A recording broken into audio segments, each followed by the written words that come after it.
Hello everyone, welcome to Learn Economics. In this video, we will discuss about the point method and arc method for measuring price elasticity of demand. तो start करते हैं point method से, जिसे geometrical method भी कहते हैं. ये method professor martial द्वारा डेवलप किया गया था. इस मेथड के अकॉर्डिंग लीनियर डिमांड कर्व के किसी भी पर्टिकुलर पॉइंट पर प्राइस इलास्टिसिटी को मेज़र किया जा सकता है. स्ट्रेट लाइन डिमांड कर्व पर इलास्टिसिटी मेज़र करने के लिए हम इस फॉर्मूले का यूज़ करेंगे. ED equal to lower segment divided by upper segment. Diagram में OX एक्सिस पर क्वांटिटी और OY एक्सिस पर प्राइस है. AB लीनियर डिमांड कर्व है. सपोज हमें C पॉइंट पर इलास्टिसिटी मेज़र करनी है, तो लोअर सेगमेंट CB तथा अपर सेगमेंट CA होगा. अतः इलास्टिसिटी निकालने के लिए elasticity of demand equal to CB upon CA. इस प्रकार लीनियर डिमांड कर्व पर प्राइस इलास्टिसिटी कर्व के स्लोप और उस पॉइंट पर निर्भर करती है जिस पर उसे मेज़र किया जाता है. Thus price elasticity of demand is different at different points on a given demand curve. इसे हम इस प्रकार समझ सकते हैं. सपोज MN डिमांड कर्व है, पॉइंट P डिमांड कर्व के मिडिल में लोकेटेड है. यहाँ इलास्टिसिटी ऑफ डिमांड क्या होगी? PN divided by PM equal to 1, यानी यूनिटरी इलास्टिक है. और मिड पॉइंट से ऊपर इलास्टिसिटी ग्रेटर देन यूनिटी और मिड पॉइंट से नीचे लेस देन यूनिटी होगी. इसे और अच्छे से समझने के लिए हम मान लेते हैं कि जो MN है डिमांड कर्व, उसकी लेंथ 16 सेंटीमीटर है. अब P मिड पॉइंट है, अतः PN कितना हुआ? 8 सेंटीमीटर. ठीक है, इसको आधा आधा हमने बांट लिया. टोटल लेंथ कितनी है? 16, यानी एक जो दो पॉइंट हैं कोई भी, उनके बीच की दूरी 4 सेंटीमीटर हुई. तो PN कितना होगा? 8 सेंटीमीटर तथा PM भी कितना होगा? 8 सेंटीमीटर. तो यहाँ इलास्टिसिटी ऑफ डिमांड होगी lower segment divided by upper segment equal to 8 upon 8 equal to 1, यानी यूनिटरी इलास्टिक होगी. अब मिड पॉइंट से अबव A पॉइंट पर इलास्टिसिटी निकालेंगे. ED equal to lower segment divided by upper segment. Lower segment यहाँ कितना है? AN. और अपर सेगमेंट कितना है? AM. AN कितना होगा? 12. 8 प्लस 4. ठीक है, ये वाली ये होगा 12 और AM होगा 4 सेंटीमीटर का. तो इलास्टिसिटी ऑफ डिमांड निकालने के लिए AN upon AM equal to 12 divided by 4 equal to 3. और 3 जो है वो 1 से अधिक है, अतः A पॉइंट पर elasticity of demand is greater than 1. इसी प्रकार M पॉइंट पर इलास्टिसिटी निकालने के लिए ED equal to MN divided by 0.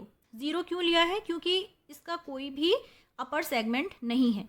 तो ये आ जाएगा पूरा. MN की लेंथ हमें पता है कितनी है? 16 सेंटीमीटर.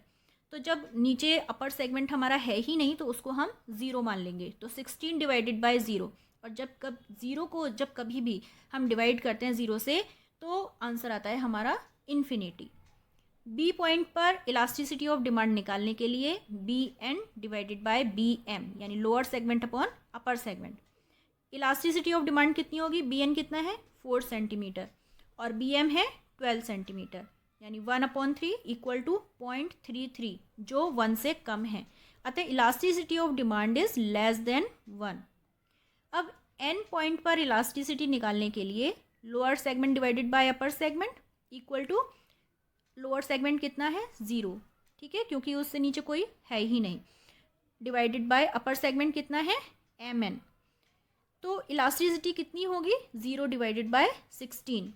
आंसर कितना आएगा? 0. अतः N पॉइंट पर इलास्टिसिटी ऑफ डिमांड कितनी है? 0. अतः स्पष्ट है कि लीनियर डिमांड कर्व के डिफरेंट पॉइंट्स पर इलास्टिसिटी ऑफ डिमांड भी डिफरेंट होती है. मिड पॉइंट P पर यूनिटरी तथा अपवर्ड मूव करने पर इलास्टिसिटी इज ग्रेटर देन 1 तथा डाउनवर्ड मूव करने पर इलास्टिसिटी इज लेस देन 1 होती है. अब देखते हैं नॉन लीनियर डिमांड कर्व. जब demand curve non linear means straight line ना हो, तो डिमांड कर्व के किसी भी बिंदु पर इलास्टिसिटी का पता लगाने के लिए उस पॉइंट को टच करता हुआ एक टेंजेंट ड्रॉ करेंगे. वह पॉइंट उस टेंजेंट के टू पार्ट्स में डिवाइड कर देगा. ये जो पॉइंट है इलास्टिसिटी जहाँ हमें निकालनी है वो उस टेंजेंट को 2 पार्ट्स में डिवाइड कर देगा, जिसकी हम लेंथ मेज़र कर लेंगे और उसको lower segment and upper segment से डिवाइड करके हम इलास्टिसिटी निकाल सकते हैं। ठीक है, डायग्राम में डी डिमांड कर्व है जिस पर पी पॉइंट पर इलास्टिसिटी ज्ञात करनी है। अतः इस पॉइंट को टच करता हुआ एक टेंजेंट ए बी ड्रॉ करेंगे। ये पॉइंट पी ए बी को 2 पार्ट्स में डिवाइड कर देगा। ये जो पॉइंट पी है ये आप देख रहे हैं कि ए बी को 2 पार्ट्स में इसने डिवाइड कर दिया है। ठीक है, अतः इलास्टिसिटी ऑफ डिमांड होगी lower segment divided by upper segment. तो लोअर सेगमेंट कितना है P B divided by upper segment कितना है पी ए। तो इसी प्रकार से हम elasticity non linear demand curve पर किसी भी पॉइंट पर टेंजेंट खींचकर निकाल सकते हैं। नेक्स्ट मेथड है arc method. Arc method to calculate elasticity is an improvement over a percentage method. Percentage method में प्रॉब्लम यह है कि परसेंट चेंज निकालने के लिए हमें एक बेस या स्टार्टिंग पॉइंट लेना पड़ता है जिस पर रिजल्ट डिपेंड करेगा। क्योंकि इलास्टिसिटी ऑफ डिमांड कर्व के सभी पॉइंट्स पर डिफरेंट होती है और इसीलिए डिमांड कर्व पर 2 बिंदुओं के बीच की लंबाई भी बदलती है।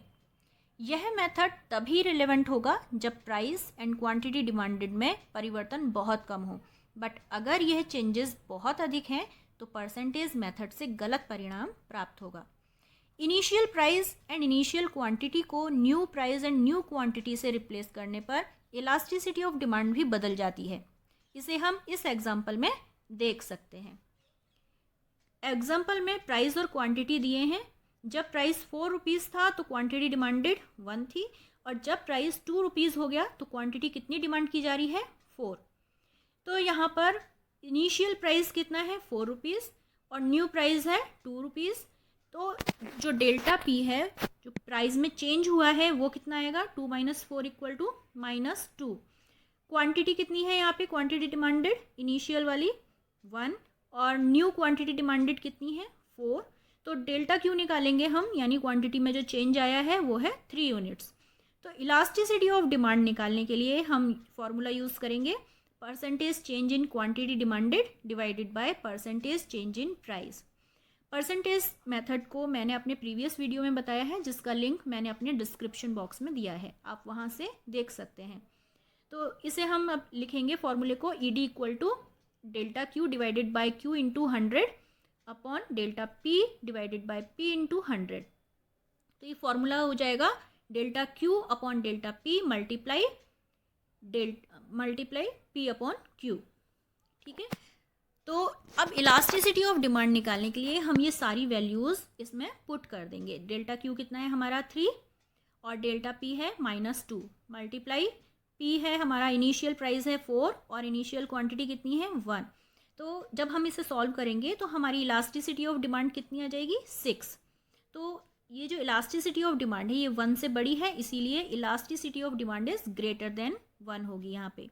लेकिन अगर हम इसकी इनिशियल प्राइस को हम न्यू प्राइस से और इनिशियल क्वांटिटी को न्यू क्वांटिटी से चेंज कर देंगे तो हमारा आंसर डिफरेंट आएगा। अब मान लिया हमने कि इनिशियल प्राइस कितना है 2 और न्यू प्राइस है 4, जिसमें डेल्टा P कितना आएगा 2। इनिशियल क्वांटिटी हमने 4 ली है और न्यू क्वांटिटी कितनी है 1, तो डेल्टा Q कितना हुआ -3। अब अगर इसे हम फॉर्मूले में पुट करेंगे तो आंसर हमारा क्या आएगा 3/4। तो ये 3/4 जो है ये 1 से कम है, तो यहाँ इलास्टिसिटी ऑफ डिमांड जो है वो लेस देन 1 है। यहाँ पर आप ये चीज़ देखिए ये आंसर डिफरेंट क्यों आया, क्योंकि जब 4 से 2 की तरफ गए तो 50% की कमी हुई। ठीक है, प्राइस 50% कम हो गया, लेकिन जब 2 से 4 की तरफ प्राइस जाएगा तो वो 100% का चेंज है। इसी प्रकार जब क्वांटिटी डिमांडेड है जब 1 से 4 की तरफ आ रही है तो 300% का चेंज है, और जब 4 से 1 की तरफ जाएगी तो 75% का चेंज है। तो इतना जो परसेंट चेंज आ रहा है उसी की वजह से इलास्टिसिटी ऑफ डिमांड में भी चेंज आएगा, आंसर डिफरेंट आएगा।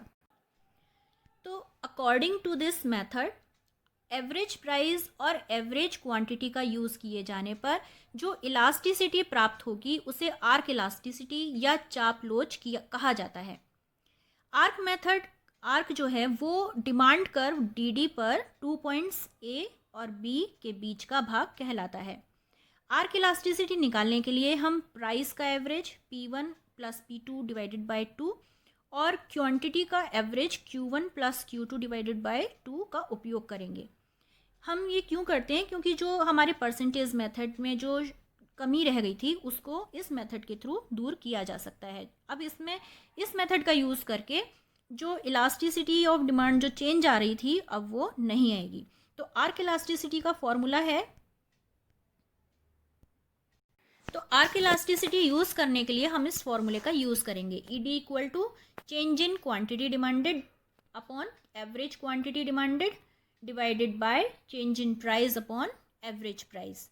ED equal to delta Q upon delta P multiply P1 plus P2 upon 2 divided by Q1 plus Q2 upon 2। तो इलास्टिसिटी ऑफ डिमांड का क्या फॉर्मूला होगा? Delta Q upon delta P multiply P1 plus P2 upon Q1 plus Q2, जहाँ delta Q change in quantity demanded, delta P change in price, P1 initial price, P2 final price, Q1 initial quantity demanded और Q2 final quantity demanded है। Now we solve the previous question. अब हम उसी question को फिर से solve करेंगे इस मेथड के through.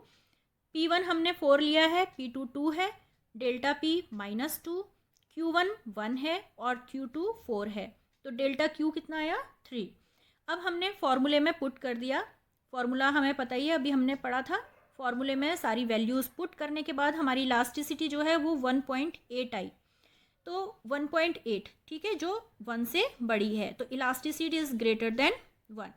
Now suppose we change the initial price and initial quantity with the new price and quantity. अब हम सब वैल्यूज़ को चेंज कर देंगे। P1 2, P2 कितना है? 4, डेल्टा P 2 है, Q1 यानी इनिशियल क्वांटिटी जो है वो 4, Q2 1 और डेल्टा Q कितना आया? -3। फॉर्मूले में इन सभी को पुटअप करने पर, सबकी वैल्यूज़ रखने पर, इससे भी हमारी इलास्टिसिटी ऑफ डिमांड कितनी आई? 1.8। और we can say that elasticity is greater than 1। Here price elasticity of demand is exactly the same, that is greater than unity. So friends, अभी तक अगर आपने हमारे चैनल को सब्सक्राइब नहीं किया है तो please like and subscribe my channel learn economics. Thank you so much.